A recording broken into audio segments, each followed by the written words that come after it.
Welcome back to Reddit Ratatouille. Today we'll be diving into the chaotic world of toxic mothers. Over-the-top drama, boundary-pushing antics, and served with a dashing of pure chaos, which has crossed the line into full-blown nightmare territory. We're sharing real stories from people who've lived through the madness, so grab your popcorn, because this one's going to be a wild ride. 1. AETA for calling a mom a bad parent even though I don't have kids. I, 20-year-old female, have autism. And one of the things I do to decompress after classes is sit on a swing in a park and listen to music or podcasts. The park near my university has a swing set that is set apart from the jungle gym, and I like to use it after classes. If kids come up to the swing set, of course I get off and let them have it. It isn't a big deal. 2 days ago, I was at the park with my headphones on and saw a couple of kids make a beeline toward the swings. They were 5-ish years old. I stopped and got off sitting on a bench nearby and played some games on my phone while they used the equipment. Their mom was pushing a stroller and got a phone call. She left almost immediately after, getting in her car and driving away. I walked over to the stroller after 5-10 minutes and there was a really new baby inside. I got scared for the baby and the toddlers and sat on a bench closer to the stroller to watch the baby. I set a timer and told myself I would call the police if she was gone for another 15 minutes. She came back 12.5 minutes later, according to my timer. She yelled at me for sitting near her baby and accused me of trying to kidnap her children. I told her she was a terrible mom for leaving her children alone at the park and that something could have happened to them. She asked if I had children. I told her I didn't. She then yelled at me how hard being a mom is, and if she wanted to grab a coffee and treat for herself while her kids were busy, that she could. Now I feel awful. I didn't think I was doing anything wrong, but as I mentioned, I'm autistic and I don't understand social cues as well. Did I do something wrong? What should I do differently if this happens to me again? Am I the asshole here? 2. AITA for throwing a tantrum at my mother for cutting into a cake I baked into for the family. I, 17-year-old female, baked a cheesecake for my family to share, and I was letting it cool down when my mother cut herself a slice. It was still hot, so it crumbled in on itself. I was really upset because I had worked super hard to make it, and I was hoping to take photos. Also, the cheesecake doesn't taste right when hot, so I yelled at her. Why would she do that? Especially since I'd already told her that the cheesecake needed to cool for 8 hours. My mother says since she paid for the ingredients and pays the bills, that lets me use the oven, I have no right to complain about it. Also, if it's for the family, why does it matter if it tastes better when it's cool? It's her choice as the person that wants to eat it. And she grounded me for being disrespectful and a selfish bitch. My brother is on her side and says I need to get over it. Why do I care so much over a cake?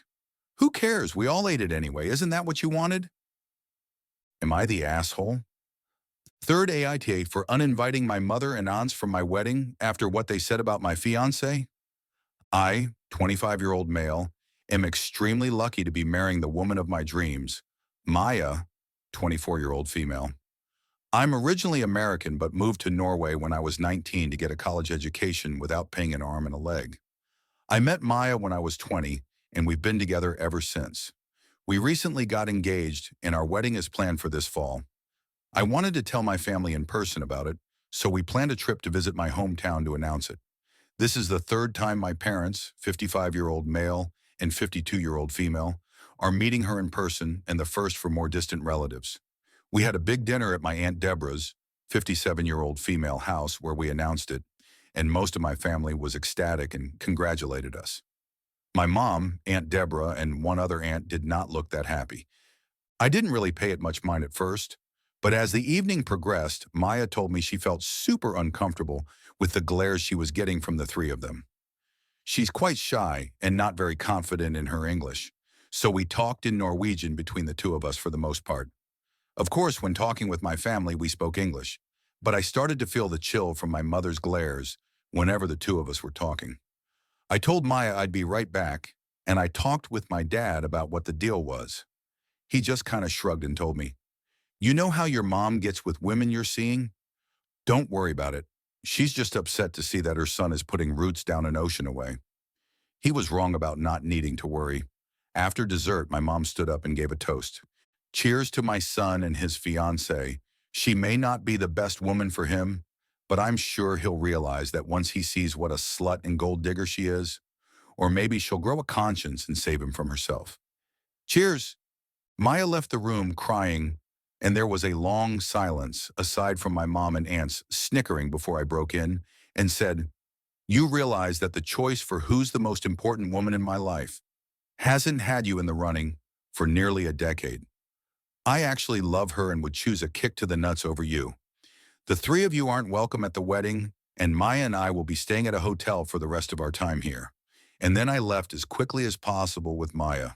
I feel bad for putting Maya through that and don't want her to have to deal with anything like that on what's supposed to be one of the happiest days of our lives. But at the same time, I've been getting calls from my family about how unreasonable I'm being, that my mom was drunk and is just worried about me, etc., etc. My sister, who is in no contact with our mother, told me that I royally fucked up and probably burned most of the bridges with our family, or at least our mother's side. And a lot of my mother's side have said they won't come unless I re-invite my mom and aunts. My dad said he can't come unless my mom can go, and he really wants to be there. I don't know what to do, and Maya said it's my choice, but she really doesn't want them there. Am I the asshole? Edit 1. My sister isn't siding with my mom's side of the family. She knows that I want to have my family in my life, and so me royally fucking up is in reference to that, as well as the fact that she knows my dad probably won't be able to come because of this. Edit 2. I did not expect this much response, and I did not expect so many comments regarding my father. I don't want to cut him out of my life, but there have been so many great comments that have made me really question some things. After talking with Maya, we both agree that since he is someone I do genuinely care about, I should give him one chance to actually decide whether he wants to be a part of my life going forward. I just got off the phone with my father, and I asked him to have a one-on-one. He agreed, and I will be meeting him in a couple of hours. I made a big list of points I want to cover based off of several comments I've seen here. I want to specifically shout out you/BlueRFR3100 for his phrasing of standing by my soon-to-be wife. That really made me think, and I think it will help my father see my side. From what he said and how he sounded on the call, I am hopeful that he sees just how toxic my mother's behavior was, not only regarding the toast, but over the course of my and my sister's lives. Almost forgot to mention this, but the wedding is happening near Maya's hometown, and elopement is not an option, nor do either of us want it to be. Maya's family is very supportive, and I'm excited to have a traditional Norwegian wedding. Edit 3. I had a nice, candid discussion with my father. He said he's denied it for years because he felt like he'd be a failure if he divorced my mother, and he knew standing up to her would mean she'd divorce him. He apologized for failing me and my sister. I told him the only apology I would accept is if he strapped his balls back on and chose his kids over his wife. He hesitated. I could really see the conflict in his eyes. I almost caved seeing him like that. But before that could happen, I told him he knows where his balls are, how to contact me, and that only he knows what he really wants. All he needs to do is let me know before the wedding. I'm hopeful, but I don't know what will happen. Fourth AITA for telling my mother that it's her own fault she'll never get biological grandchildren. I'm in my early 30s. I got my first period when I was 9 years old, and they've always been gruesome. More blood than anyone could ever imagine, cramping so bad that I had to miss school and couldn't eat or drink or do anything because the pain was so bad. In my mother's eyes, I was a faker, making things up for attention or to get out of tests. She refused to take me to see doctors or anything. I wasn't even allowed pain meds. Well, when I moved in with my then boyfriend at 27, he convinced me to go see a doctor because that wasn't healthy, and I did. I later got diagnosed with a rare reproductive issue, I'll keep it vague for privacy, that essentially could have been fixed if caught earlier. But it wasn't. The issue had gone on for long enough that the damage was pretty almost irreparable. In the end, I was basically given the choice of surgery A, which would leave me infertile, with less complications and a lower fatality rate, or surgery B, which would leave me fertile, but with a higher risk of complications or death due to the severity of my issue. I chose surgery A. I can no longer have biological children. My then boyfriend and I are now married, and we're looking into other options to have a child. We're heavily leaning towards adoption, and I confided in my mother about this. Big mistake. She started scolding me and basically told me that I had to have biological children. She told me if I didn't have bio kids, then I was a failure of a woman, and how dare you let the bloodline die, or something like that. She told me that if we adopt, then she would do everything in her power to make me and my husband look like terrible people so it fails.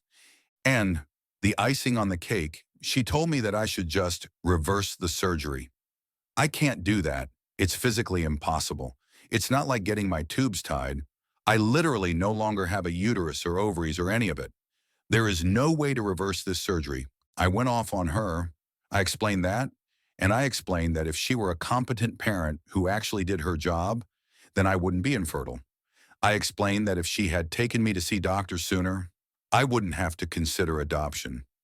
I called her a terrible mom and a terrible person, and I told her that if I ever do adopt a child, she would never get to meet them. She went silent and then hung up. Hasn't said a word to me since, but now every woman in my family is calling me a useless bitch and a horrible daughter. Even family I haven't seen since I was a baby. Now I'm wondering if I went too far or something. Reddit, am I the asshole? Edit. Something several people have brought up now is how come I didn't go to the doctor before I was 27. For 9 years, my mom told me that I was overreacting and that I was a faker and that what I was going through was normal. I was just overreacting. That kind of conditioning is really hard to get over. And for a long, long time, my mom was the only woman in my life who was actually aware of periods and things. Sure, if I had gone earlier, my condition likely wouldn't have been as bad, but I still would have suffered. Honest to God, I had no one in my life to tell me that my symptoms were absolutely not normal until I moved in with my husband. He witnessed firsthand what one of my periods looked like and told me that if I didn't go to see a doctor, he'd drag me to one by my belt loops. My point is, I never went to see a doctor before I was 27 because I was brainwashed into thinking I was overdramatic. 5. AITA for telling my mother that it was her decision to have kids. I, 28 years old, female, have never had a good relationship with my mother. She and my dad married young and had 4 kids. Me, 2 sisters, 27-year-old and 24-year-old, and my brother, 20-year-old. My parents' marriage was highly toxic and they divorced when I was 17 because my mother had an affair with her now second husband. Mother and hubby, no two, have 1 child together, 10 years old, female. Ever since we were kids, my siblings and I have been subjected to my mother's mantra of, I gave you life, so you should be fricking grateful. From the time we were young, my mother would use the above phrase to gain anything from our sweets, our birthday money to taking a percentage of pay slips when we joined sixth form, that is, ages 16 to 18 education in the UK. My siblings and I have been fortunate enough that our paternal grandparents are well off and they paid for our university fees. Minus my brother who chose not to attend university. However, our grandparents are in declining health and have decided to give us grandchildren our inheritance early so they can watch us enjoy it and not have the stress put on my dad to sort out our portion when their time comes. My brother decided to buy a car with his share and save the rest to travel. My 2 sisters are spending it on their growing families. I decided to use my portion for a mortgage deposit and am weeks away from buying my first home. My mother is enraged at our choices. When she found out that her ex-in-laws had given us all money, she yelled at how it was unfair that our younger half-sister missed out and how we have a rule that she gets a percentage of our inheritance because I gave them life and they need to learn to be freaking grateful, and then extended it, saying how we never appreciated her sacrifices for us, how we butchered her body, drained her mental state, and caused her divorce because our dad was too focused on us rather than paying attention to her, which caused her to cheat. I snapped at my mother and told her to shut the F up. I told her that we didn't ask for her to bring us into this world because she chose to have kids, and if I had the chance to change who my biological mother was, I would, because she's always been a shitty one. Now she's telling the family that I don't appreciate her struggles with parenting, and I've upset her so badly that she's unable to focus on areas of her life that need her. For example, my half-sister, her job as a nurse, etc. My siblings sided with me, but our half-sister has sent me texts saying I need to say sorry for being mean. My stepdad has called me an asshole for speaking to my mother harshly. Am I the asshole? That's all for now. What do you think about these mothers who are more like full-blown tornadoes of drama? Drop your thoughts and stories in the comments below. We're all ears. If you enjoyed this wild ride, don't forget to hit that follow button for Reddit Ratatouille and join us for more crazy, relatable content.